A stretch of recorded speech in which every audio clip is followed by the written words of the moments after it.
Dear comrades and friends, dear comrades of the Cuban Institute of the Friendship of the Peoples, ICAP, distinguished representatives of the local government of Guantanamo and of the Communist Party of Cuba in the province of Guantanamo. Dear comrades and friends, fellow fighters for a world of peace and social justice. It is always a special privilege to be here in Cuba, and particularly in the Cuban province of Guantanamo, few miles away from the illegally by the USA occupied territory of the Guantanamo base and its concentration camp, against the sovereign will of the Cuban people and its government. We salute the Cuban people, the brave people who celebrated recently the 63rd anniversary of the Battle of the Bay of Pigs, where the revolutionary armed forces of Cuba smashed the imperialist invaders, defending the sovereignty of the country and the right to decide upon their path, as it has started 65 years ago with the triumph of the revolution under the leadership of the Commander-in-Chief Fidel Castro. We congratulate on behalf of the World Peace Council, the ICAP, for keeping up this very important issue of the Guantanamo base for several years, providing the space for many dozens of organizations to exchange information and plan actions for the abolition of all foreign military bases in the world. Guantanamo has to shut down. If in almost all other cases of US foreign military bases, somebody can maybe claim that the respective governments of the host countries are willingly accepting and cooperating with the US and NATO. In the case of Cuba and of the Guantanamo base, it is absolutely not the case. On the contrary, in Cuba, people and governments stand together in their demand to shut down the bases and return the occupied territory to its real owner. Furthermore, it is a disgrace for humanity and the United Nations to tolerate the operation of a camp of torture by the United States beyond and above any sense of rule of law, of civilization and human civil rights. As you probably all know, the World Peace Council has been inspired by the Cuban people in their struggle for the return of the Guantanamo base to Cuba, when we established 6 years ago the 23rd of February for every year as the Global Day of Action against Foreign Military Bases, a date, this 23rd of February, a date clearly linked to the Guantanamo base, since this was the date the agreement was signed between the United States and Cuba 121 years ago. We reiterate here from the Cuban province of Guantanamo our firm demand for the lifting of the criminal and inhuman economical, commercial and financial US blockade against Cuba, and the withdrawal of Cuba from the list of the states sponsoring terrorism. Dear comrades and friends, the United States, along with its allies from the European Union, today are operating militarily in all corners of the world, having their armed wing, NATO, as the powerful war machine. The history of humanity of the last 75 years is full of interference, of military coups, the coup d'etat, and violent regime changes, of wars and occupation, of bombings and destruction, death and misery, for which the almost 900 foreign military bases in the world are being used. It has to be noted that over 90% of those military bases belong to the United States and to NATO. The military bases are linked with the powerful fleets of the United States in the Mediterranean area, in the Pacific Ocean, in the Atlantic Ocean, the South American fleet, and hundreds of thousands of troops, and not to forget the thousands of nuclear warheads which are a permanent threat to world peace. NATO, which was founded 4th of April 1949 as the North Atlantic Treaty Organization, was never a defensive organism. It was always there to defend the interests of the powerful Western nations, its monopolies and its multinational corporations. And it constitutes a lie that it was created in order to compete with the Warsaw Pact, since that Warsaw Pact was founded only 5 years after NATO, and we all know that it was dissolved in 1991.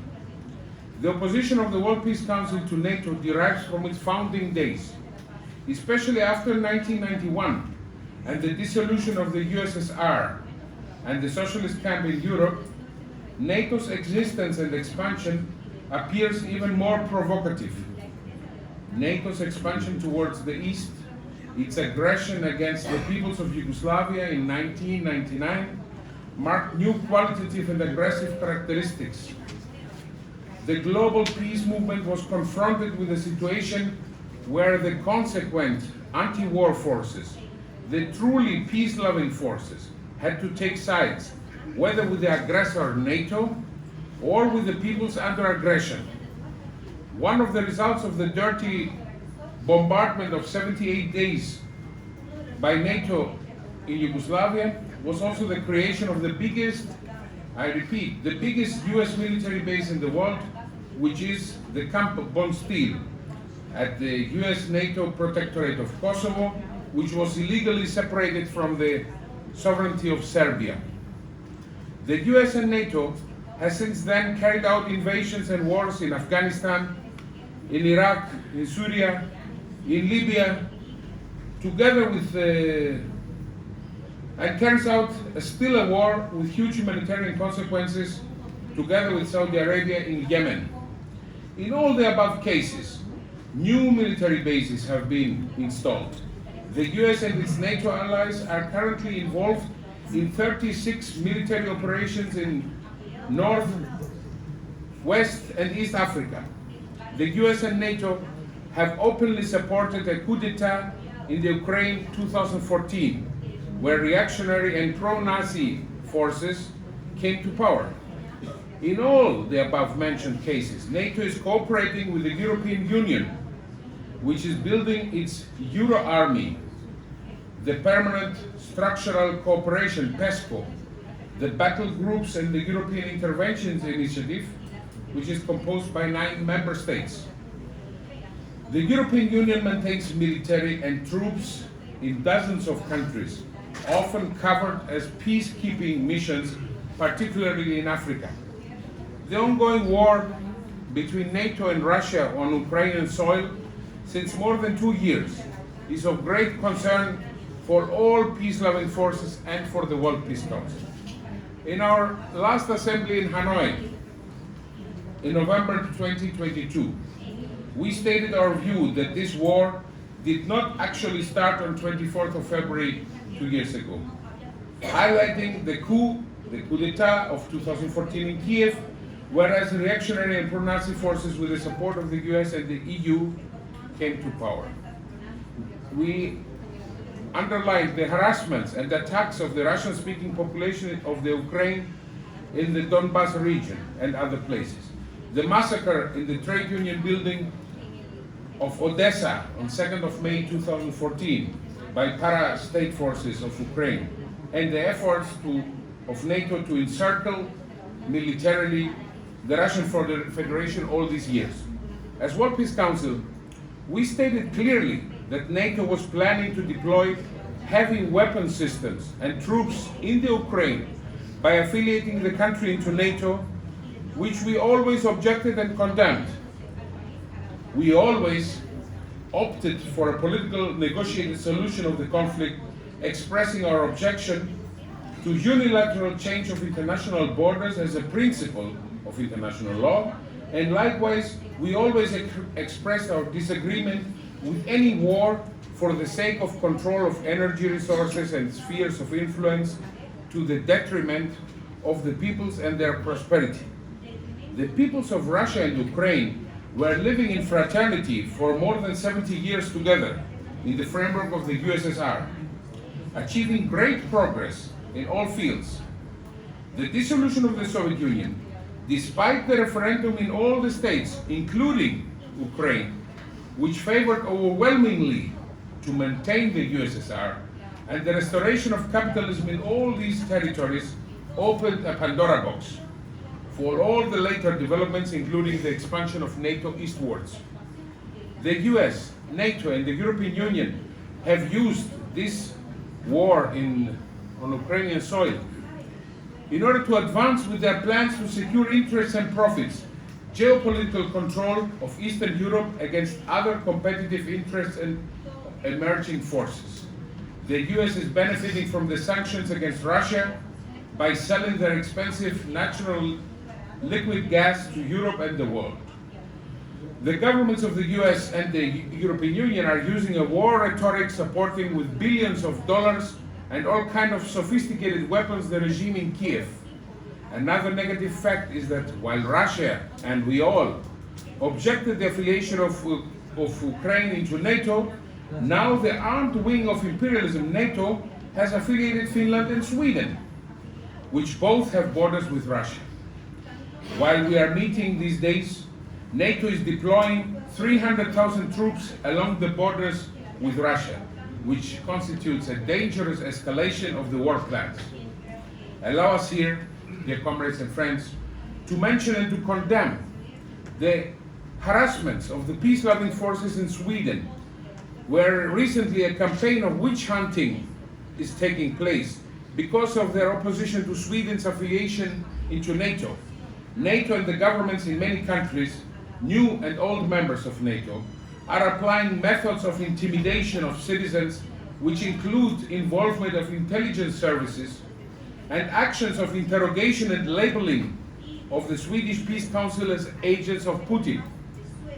The World Peace Council has always condemned and is always condemning the demonization of persons and the phenomena of Russophobia.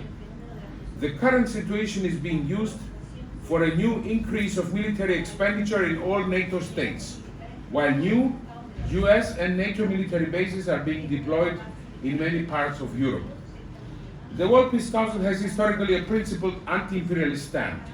It has always revealed the criminal and offensive character of NATO and fought for the disengagement of countries from it in the member states and the dissolution of NATO as such on world level. The World Peace Council has never given any check and blank check to anybody in international politics. Our convictions and principles have the interests of the peoples in its center, against the rule of the multinationals, of the monopolies and their profits, against the enemies of peace who serve the above. But what is really so many imperialist wars and aggression in the world, which are spreading death, destruction, misery, and flow of refugees, displaced people? Sometimes the answer to the question, what is behind all this, is too obvious, at least for the peace-loving forces which are committed to the struggle for peace in the world. The answer is always related to the aims and plans of the powerful states to control energy resources and other natural resources, the pipelines and the roads of transport, the markets, and of course the geostrategical control of spheres of influence. The imperialists have no scruple for any bloody adventure in order to achieve their goals. They often even compete between themselves about who will take the bigger share. But they are all united when it comes to confront the popular protests and uprisings. Some examples from the region of Latin America. The developments in the region of Latin America and the revival of the Monroe Doctrine some 200 years ago, and the increasing aggressiveness of imperialism speak for themselves. The US is openly targeting Cuba, Nicaragua, Venezuela, Bolivia, sharpening the ideological confrontation and applying more and more economical and political sanctions. About Venezuela, we express our full-hearted solidarity with the people of Venezuela and in particular with the anti-imperialist forces and our member organization COSI, as well as to our friendly organization, the ISB, Instituto Simón Bolívar, in the struggle to defend the sovereignty of the country, the achievements, and their right to determine alone and without foreign interference the destiny of the country and its natural resources. We demand the end of the illegal, unilateral, coercive measures against the country and its people. The region around Venezuela is full of military bases of the US and of NATO. Apart from Colombia, and now it's being joined also recently by Argentina, who wants to be a strategic partner of NATO. Apart from all this, we have the US and its troops in many military bases surrounding Venezuela. We have the Dutch Antilles with Aruba and Curacao, where the F-16s and the US Air Force are permanently coming and going. We have the 4th Fleet of the US Navy, which is omnipresent in the subcontinent. As World Peace Council, we denounce these aggressive plans against the peoples of the region, and in particular against the cases I mentioned above. We note in particular with indignation and denounce the imperialist maneuvers against the people of Nicaragua, and demand the end of the interference in the domestic affairs and the lifting of all kinds of sanctions. Dear friends, for the last 6 months and more, our hearts and our minds are day by day with the unprecedented suffering of the Palestinian people, which face since more than 75 years occupation and displacement, the ongoing massacre of the Palestinian people by the Israeli occupation army in all Palestinian territories, but especially in the Palestinian Gaza Strip, is a crime against humanity. There are no words to describe the brutality and inhuman actions of the Israeli army and its government. The recent crisis did not really start on 7th of October 2023. More than 34, now it goes to 35,000 Palestinians got killed. Almost half of them children and 1/3 of them women. The Israeli army invaded hospitals, attacked civilians, which were waiting for humanitarian aid and food. The Gaza Strip was always an open-air prison, but for the last months, it has become a graveyard for children, as even the General Secretary of the United Nations has stated. The humanitarian crisis is growing while the slaughter is going on. The WPC saluted the brave Palestinian people which resist the occupation, the settlements, and the daily harassments of the Palestinian territories, of the Palestinians in their territories, including the Gaza Strip, the West Bank, and East Jerusalem.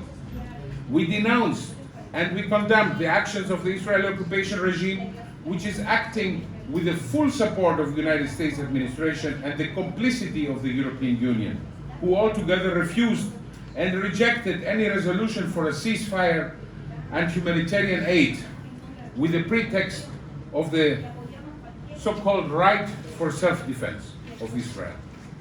The ceasefire, the right for self-determination, and the right to resist occupation on behalf of the Palestinians, which are both recognized and granted by the international law, are being neglected and ignored for the suffering Palestinian people. At the same time, Israeli regime is witch hunting also its own citizens inside Israel, especially the Palestinians, the citizens of Israel which are Palestinians, and other peace-loving forces who face the discrimination, the threats and persecution, even against members of the Knesset, who denounce the genocide of the Israeli regime, expressing solidarity with the Palestinian people. All the above prove clearly that Israel is being converted more and more into an apartheid state inside Israel towards the Palestinian people.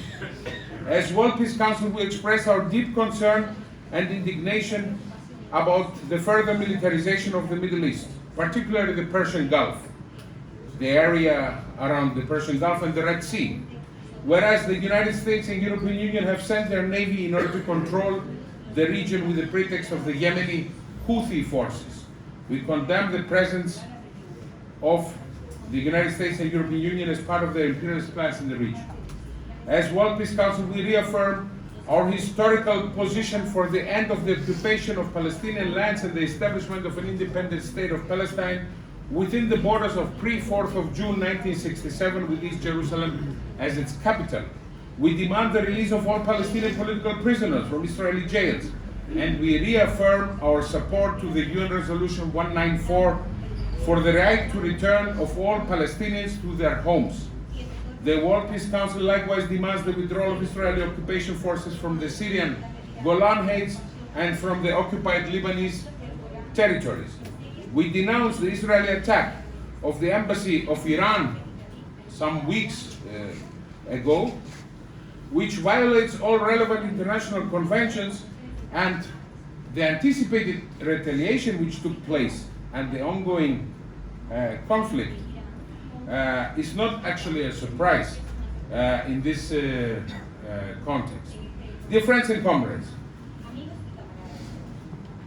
towards the end, the people of Cuba, and in particular the people here in Guantanamo, are not only brave, they also represent the dignity of the Cuban people, the commitment to the revolution and their determination not to give up till the final victory and the return of the sovereign territory to its owners, the Cuban people.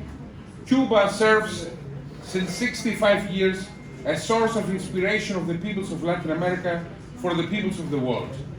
The World Peace Council has recently completed 75 years of struggle in the service of humanity, and we stood always firm in our anti-imperialist approach.